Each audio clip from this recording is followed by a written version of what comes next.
the Christmas story makes Bethlehem the centre of the world for a moment in the most beautiful and awesome way, but it is still inevitably connected with the other great human powers around at the time. And one of those places is simply called the East because of the mysterious magi, wise people, people who studied the skies, people who were trying to spot something that God was doing with some understanding possibly, and maybe just people who were exploring and wanting to know what was going on. The only things we know are that they came from the east and that they followed a great star, and we'll come back to the meaning of the amazing gifts that they brought later. So to the east from Bethlehem, from Israel, you will find Babylon, which has a prominent place in the history of the Old Testament.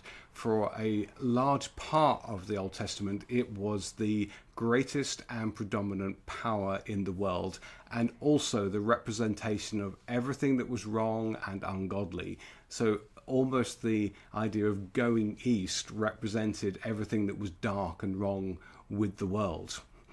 In Ezekiel's amazing image of the rebuilt temple that he sees while he's still in exile in Babylon, he can't understand why the river of God flows relentlessly east, getting deeper and deeper and louder and more life-giving, because that to him is in the wrong direction.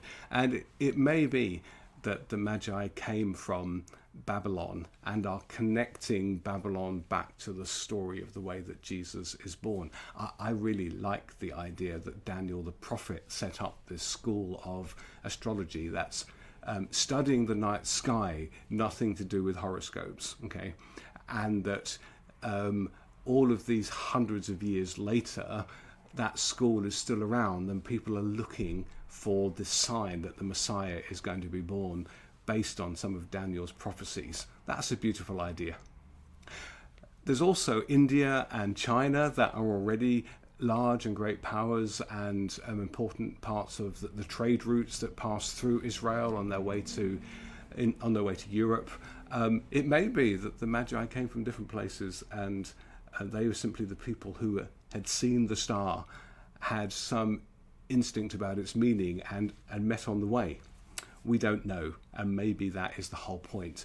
But it does do this huge thing, that because the Magi go to see King Herod, who is a puppet king, even though he's of Jewish descent, who clearly doesn't understand the nature of the Messiah or the prophecies about it, because when they come to Jerusalem expecting that the new king is going to be born there, King Herod has to ask his own advisors about the most basic understood prophecies of where the Messiah is going to be born. They tell him the Messiah is going to be born in Bethlehem, which I imagine was a massive surprise to him.